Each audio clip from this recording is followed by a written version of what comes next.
Hi dear friend. तो आप सभी ने यहाँ पर 10 क्वेश्चन कर लिए थे। जो चैप्टर नंबर 4 था सीपीएम का, उसमें 10 क्वेश्चन कर लिए थे। अभी 11 नंबर का क्वेश्चन देख सकते हैं, आपके स्क्रीन पर दिख रहा हुआ है। 11 नंबर का क्वेश्चन क्या बोला? A part of the network with nomenclature of और typical legend in shown in the figure, there can be other incoming activity at node 5, 6 and 8, but there are no other incoming activities at node 7, okay, and 9. There are two outgoing activity at node 9, but no other outgoing activity at any of the other nodes, okay. The total float and free float in activity 6, 7 are respectively. तो जो आपका total float और जो free float है वो find out करना है। अगर ध्यान से समझेंगे तो आपको आइडिया मिल जाएगा किसके बीच में, 6 और 7। यहाँ पे इसके बेस में देखो, यहाँ पे नोमेनक्लेचर कर दिया है, तो ये सभी के लिए हो जाएगा। पहला देखिए, यहाँ पर जो बता रहा है वो नोड नंबर बता रहा है, ये वाला जो बता अर्ली इवेंट टाइम, और यहाँ का नंबर लेटेस्ट इवेंट टाइम बताता है, और ये जो बताता है ये ड्यूरेशन बताता है। तो आप यहाँ पर देख सकते हैं ये 5 है, ये 6 है, ये 7 है, ये 8 है, ये 9 है, ठीक है। तो यहाँ पर देख सकते हैं 6, 7 के बीच में, यहाँ पर इनके बीच में पूछा है कि एक्टिविटी में फ्री फ्लोट और टोटल फ्लोट क्या होगा।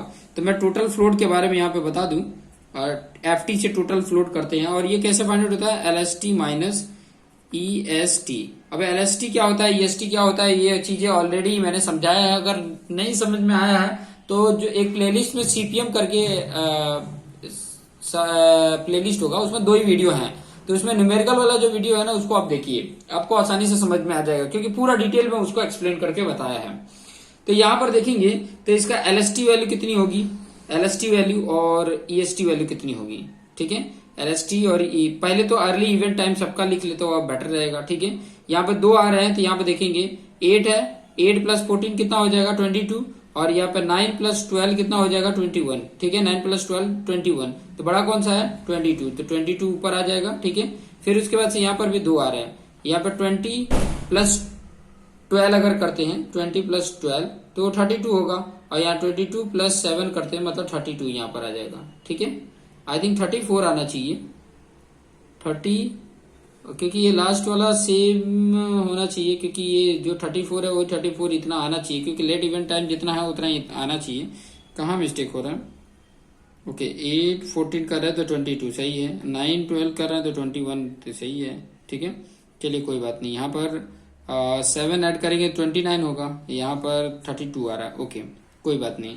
तो यहाँ पर देखेंगे थोड़ा सा 6 7 की बात करा तो उसी से लेके चलते हैं। यहाँ पे देखिए 34 में से 7 माइनस करेंगे तो कितना होगा, वो वैल्यू ही लिख लेते हैं, कितना होगा 34 में से 7 माइनस करेंगे, क्योंकि एक ही आ रहा है और कोई आ नहीं रहा है यहाँ पर, तो एक वैल्यू है, तो उस वैल्यू से कितना आ जाएगा आपका 27 आ जाएगा, ये वैल्यू है। 6 7 की बात हो रही है ना, 6 7, तो उससे रिलेटेड अगर मैं ये एलएसटी की बात करूं तो एलएसटी कितना आएगा, ठीक है। किस तरीके से वैल्यू कैलकुलेट किया है, क्योंकि ये जिस प्रकार से बोला है 7 and 9 no other incoming activity, just wait 1 minute, मैं आपको बता देता हूँ, थोड़ा सा आपको पॉइंट समझ में आ जाएगा। ये एलएसटी जो आपका आ रहा है वो आपका 15 आ रहा है, ठीक है, और जो ईएसटी आ रहा है वो 9 आ रहा है, ठीक है। 15 माइनस 9 करेंगे तो 6 यूनिट आ जाएगा इसका, एंड जो फ्री फ्लोट है वो फाइंड आउट करेंगे तो total float minus edge slack होता है, ठीक है। तो टोटल फ्लोट क्या है 6 है, एंड एस जे कितना है 1 है, तो ये कितना आ जाएगा, सॉरी 5 है, तो ये आ जाएगा 1, ठीक है। तो ये 6 और 1 सी है, ठीक है, तो सी इज द राइट आंसर। ये चीजें थोड़ा सा देखेंगे तो आपको आइडिया मिल जाएगा कितना वैल्यू आ रही है, ठीक है, कितनी वैल्यू आ रही है वो चीजें आपको पता चल जाएगा। अच्छा, यहाँ पे 27 में से 12 करेंगे तो यहाँ 15 आ जाता है ना, तो देखिए वही वैल्यू है, सभी वैल्यू सही लिखा है, इन दोनों के बीच में 27 और ये 15 था, ठीक है। तो यहाँ पर जो कर रहे थे तो ये आपका एलएसटी वैल्यू तो 15 आ गया, ठीक है, प्लस आपका जो ईएसटी वैल्यू था, ईएसटी वो आपका 9 था, यहाँ पे देख सकते हैं 9 है, तो ये माइनस किए तो आपका वैल्यू ये आ गया। फिर उसके बाद से इसका जो स्लैक था एस जे वो 5 था, तो 5 माइनस किए इसमें से 6 में से, तो वैल्यू 1 आ गया, ओके। नेक्स्ट क्वेश्चन पे चलते हैं, नेक्स्ट क्वेश्चन क्या बोल रहा है, ठीक है। 12 number, A, B and C are three activity to be executed in that order. Their total duration in a days are 15, 24 and 18. Okay, respectively है. However, for better estimation of overall total duration, they are put into a ladder network with three equal subpart of each.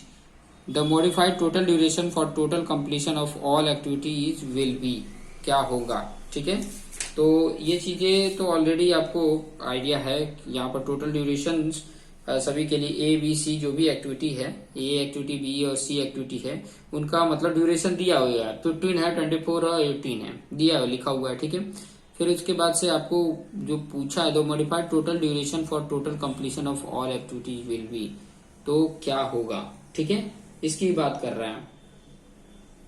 तो आप इसको थोड़ा सा modify करके अगर आप check करेंगे तो आपको आइडिया मिल जाएगा कि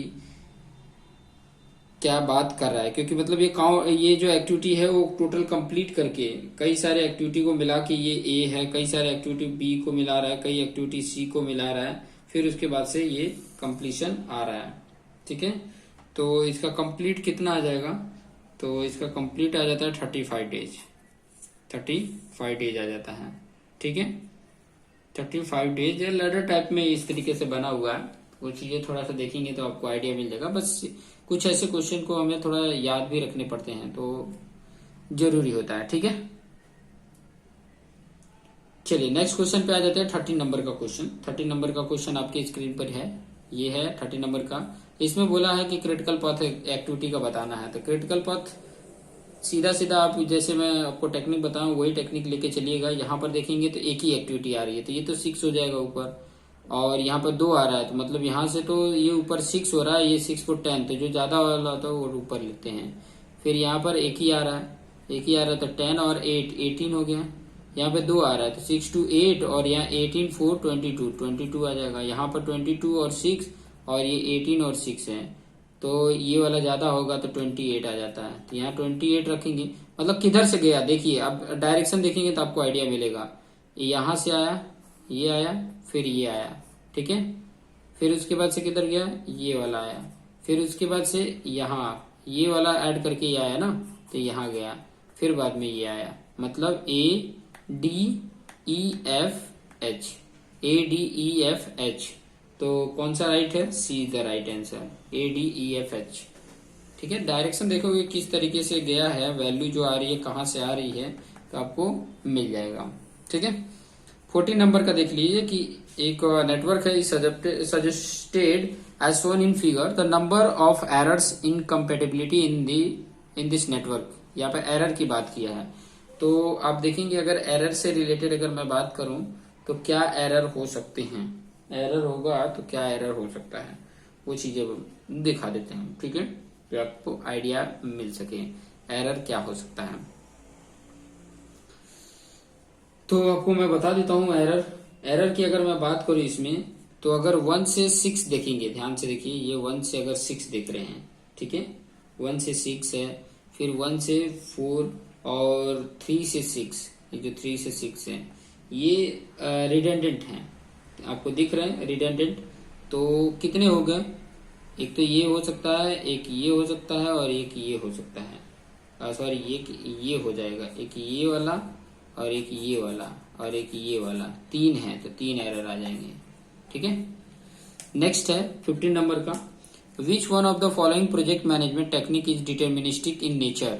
मतलब डिटर्मिनिस्टिक की बात कर रहा है, तो डिटर्मिनिस्टिक सीपीएम होता है. डिटर्मिनिस्टिक क्या होता है, सीपीएम होता है. अगर पार्ट से related program evaluation review technique की बात करें तो ये आपका प्रोबेबिलिस्टिक होता है, ये भी ध्यान रखेंगे. GERT देखोगे तो ग्राफिकल रिवोल्यूशन रिव्यू टेक्निक होता है. और LCES बोलेंगे तो lookouts, communication, escape routes and safety zone होता है. और सीपीएम का क्रिटिकल पथ होता है, और सीपीएम डिटर्मिनिस्टिक नेचर में होता है. बाकी ये वाला और ये वाला, ये दोनों जो है वो प्रोबेबिलिस्टिक नेचर में होते हैं.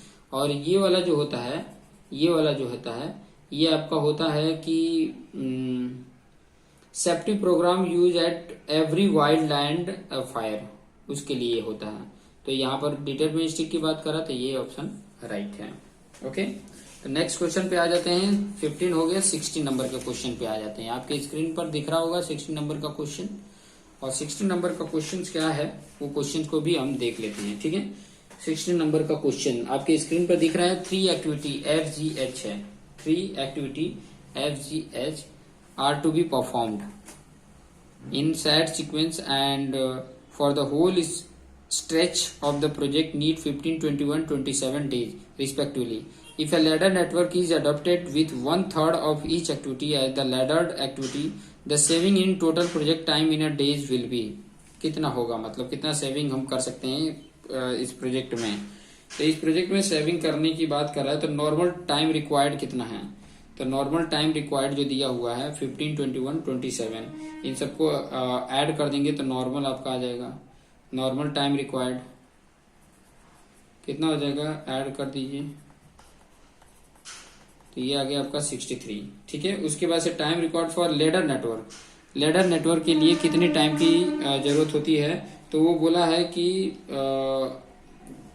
लेडर नेटवर्क की बात किया ना, तो ladder network is adopted 1/3 of each activity, सबका 1/3। यहाँ पर देखोगे 1/3 इसका, तो ये 5 हो गया, इसका 7 और इसका 9, तो तीनों को ऐड करेंगे तो आपका लेडर नेटवर्क में टाइम जो आएगा, लेडर नेटवर्क फॉर टाइम, वो आ जाएगा 35। तो इनमें से इसको माइनस कर देंगे तो आपका सेविंग मिल जाएगा।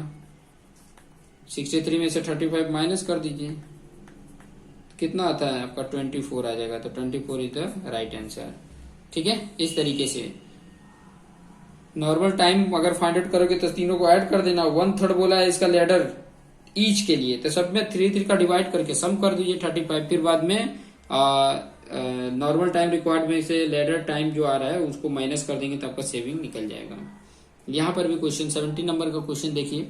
17 नंबर का क्या बोला है, a network 7 activity is shown in the diagram given above, the respectively activity duration are shown beside the arrows, which one of the following is the total float in AB। AB में कौन से type का float आ रहा है, देखिए AB ये है। ठीक है, the total float in CE, C और E में टोटल फ्लोट बताना है, और फिर बाद में फ्री फ्लोट इन EF में फ्री फ्लोट बताना है। ठीक है, तो यहाँ पर 1 by 1 आपको एक एक पॉइंट यहाँ पर समझा दूं तो आपको आसानी से आ जाएगा। ठीक है, कोई ज्यादा उतना दिक्कत नहीं है, बता देता हूँ। यहाँ पे देखिए, अगर यहाँ पे टोटल फ्लोट AB की बात करेंगे, AB का, ठीक है, तो यहाँ पर देखोगे AB के टोटल फ्लोट की बात कर रहा है, टोटल फ्लोट। तो थोड़ा सा अगर इसको प्रॉपर तरीके से बनाएंगे तो आपको मैं थोड़ा सा ये नेटवर्क में बना देता हूँ। यहाँ पे तो आपका 0, 0 दोनों आ जाएगा, यहाँ पर एक 5 आएगा और एक 8 आएगा। ठीक है, यहाँ पे दोनों 6, 6 आ जाएंगे। मतलब आप जैसे करते हो देखिए, ये 5 होगा, फिर उसके बाद से आप यहाँ पे देखोगे तो ये 6 होगा, ये 2 आ रहा है ना, तो ये 5 और 4 कितना हो जाएगा 9, और यहाँ 6 और 6 12, तो ये वाला पोर्शन 12 हो गया। फिर यहाँ से देखिए एक ही आ रहा है, तो यहाँ पे 6 और 3 9 हो गया, फिर 9 और ये 7 16 और 12 6 18, तो 18 यहाँ पे आ गया। अब यहाँ उल्टा जाएंगे तो दूसरा वाला रीडिंग आ जाएगा लेटेस्ट इवेंट टाइम का। ठीक है, तो दूसरा वाला का देख लेते हैं, दूसरा वाला भी आपको समझ में आ जाएगा। ठीक है, दूसरा वाला जो अगर देखेंगे तो ये तो 18 ही रहेगा, फिर बाद में ये 18 से एक ही आ रहा है इधर से, तो 18 - 6 करोगे तो ये 12 हो जाएगा, और 18 - 7 करोगे तो यहाँ पे 11 हो जाएगा। फिर 11 - यहाँ पे 3 और ये भी आ रहा है ना, तो 12 - 6 6, और 11 - 3 करते हैं तो 8, तो 6 लिखा जाएगा। और यहाँ से 12 - 4 एक ही आ रहा है, तो 12 - 4 8 आ गया, और 8 - 5 करेंगे तो 3 आता है, और 5 - 5 0 हो जाता है। इस तरीके से आपकी वैल्यू आ गई है। अब यहाँ पे देखिए, जब टोटल फ्लोट की बात होती है तो टोटल फ्लोट क्या बताता है, अगर किसी भी इसके बीच में टोटल फ्लोट होता है तो क्या होता है, LST होता है माइनस EST होता है। तो LST माइनस EST की अगर बात करेंगे तो LST 5 टू इसकी बात किया ना, AB का, A से B का, तो इसके लिए LST माइनस EST जो होगा वो कितना हो जाएगा, देखिए 8 माइनस LST माइनस EFT ऐसे करके होता है। LST माइनस EST होता है और LFT माइनस EFT होता है। तो LFT माइनस EFT करेंगे तो 8 - 0 कितना हो जाएगा, 8 - 0 करेंगे और -5 करेंगे, मतलब एक टेक्निक से देखोगे तो ये 8 - 5 हो जाएगा। सिंपल से इसकी ही बात कर रहा है, तो 8 - 5 करोगे तो कितना आ जाएगा, 3 आ जाएगा। तो पहले वाला 3 किसमें है, इसमें है, और एक इसमें है, ये वाले दोनों तो रॉन्ग है। ठीक है, अब दूसरे पॉइंट पूछा है कि CE के लिए, ये CE है, इनके बीच में आपको टोटल फ्री चाहिए, टोटल फ्लोट चाहिए, सॉरी टोटल फ्लोट चाहिए। तो यहां पर भी क्या हो जाएगा, आपका 11 माइनस 9 आ जाएगा, सीधी बात। 11 माइनस 9 कितना हो जाएगा, 2 आ जाएगा। तो इसकी वैल्यू कितनी आ जाएगी, 2। तो 2 किस में है, दूसरे नंबर पे, तो इसमें है। तो सी ऑप्शन राइट हो जाता है, ये वाला रॉन्ग हो जाता है। ठीक है, इस तरीके से 2 आप निकाल लेते हो तो तीसरा ऑटोमेटिक आपको आइडिया मिल जाएगा। ठीक है, चलिए नेक्स्ट 80 नंबर का क्वेश्चन कर लेते हैं। 15 मिनट हो गया है, लेकिन 10 क्वेश्चन तो कम से कम कर लें। ठीक है, चलिए यहाँ पे देखिए, इस एक्टिविटी में देखिए, ये फॉर एन एक्टिविटी 201 एंड 207 है। ठीक है, in AOA network the EET value और LFT value and activity duration are shown in the figure given below between free float interface float and independent float, which one of the following is the correct sequence in the decreasing magnitude order। मतलब decreasing magnitude order में होंगे। ठीक है, decreasing order में बोल रहा है। ठीक है, मैग्नीट्यूड में डिक्रीजिंग ऑर्डर में होंगे। तो मैग्नीट्यूड में डिक्रीजिंग ऑर्डर से अगर रिलेटेड मैं बात करूं तो आपका आ जाता है दिस वाला, पहले इंटरफेरेंस फ्लोट, फिर बाद में फ्री फ्लोट, फिर इंडिपेंडेंट फ्लो आ जाता है। तो ये चीजें याद रखेंगे। 90 नंबर असर्शंस और रीजन से रिलेटेड है। तो असर्शंस और रीजन से रिलेटेड देखिए, असर्शंस क्या बोला, interference float is the event slack at the headed node of an activity. जो इंटरफेरेंस फ्लोट है वो क्या कह रहा है कि event slack at the headed node of an activity. सही बात है, हेडेड नोड होता है, तो ये वाला पॉइंट सही बोल रहा है। ये रीजन क्या बोला, interference float can not be share by any other activity. Share करता है तो ये गलत है, तो पहला राइट और दूसरा गलत, तो सी ऑप्शन बताता है। ठीक है, नेक्स्ट 20 नंबर और इस वीडियो का लास्ट क्वेश्चन है। उसके बाद ये नेक्स्ट वीडियो में हम देखेंगे 21 से आगे के क्वेश्चंस। ठीक है, सीपीएम में काफी क्वेश्चन पूछा है, तो ये क्वेश्चन को थोड़ा सा ध्यान से देख लीजिएगा। Consider the following statements associated with the critical path. तो यहाँ पर ये 3 स्टेटमेंट दिए गए, इनमें से जो करेक्ट है वो यहाँ पर बताना है। देखिए यहाँ स्टेटमेंट गिवन है, वो आर करेक्ट की बात किया है, तो करेक्ट कौन है उन्हीं को यहाँ पर बताना है। पहला देख लीजिए, आपको आइडिया मिल जाएगा कि पहला देखिए, critical path is the most important sequence of activity which has no float and has determinates the project completion period. सही बात है, टोटल फ्लोट 0 होना चाहिए, तो क्रिटिकल पाथ बताता है। Critical path is the largest path with shortest duration with which the project can be completed. सही बात है। ठीक है, ये क्या होता है, लार्जेस्ट पाथ होता है लेकिन शॉर्टेस्ट ड्यूरेशन होता है within which the project can be completed, जिससे कि कंप्लीट हो जाए। तीसरा, the difference between early start time and latest finish time must be equal to the activity duration. सही बात है, एक्टिविटी ड्यूरेशन ही बताता है। ओके, तो तीनों राइट है, तो कौन सा ऑप्शन होगा, ए राइट है। ओके, तो इस तरीके के ये 20 क्वेश्चन हो गए हैं सीपीएम वाला जो चैप्टर है उससे। अभी आगे के भी मेरे ख्याल से 40 क्वेश्चन तक हैं, जो मैं जहां तक मैं देख रहा हूं ज्यादा ही क्वेश्चन है, 45 क्वेश्चन हैं। ठीक है, तो 45 क्वेश्चन है, तो 45 क्वेश्चन तक हम देखेंगे। ठीक है, ये चैप्टर का भी क्वेश्चन को देख लेंगे। ठीक है, तो आज ये वीडियो के लिए यहीं पर एंड करते हैं। और अगर चैनल पे नए हैं तो चैनल को सब्सक्राइब कर लें, बेल आइकन पे क्लिक कर लें कि ताकि अपडेटेड वीडियो आपको मिलता रहे। Thank you.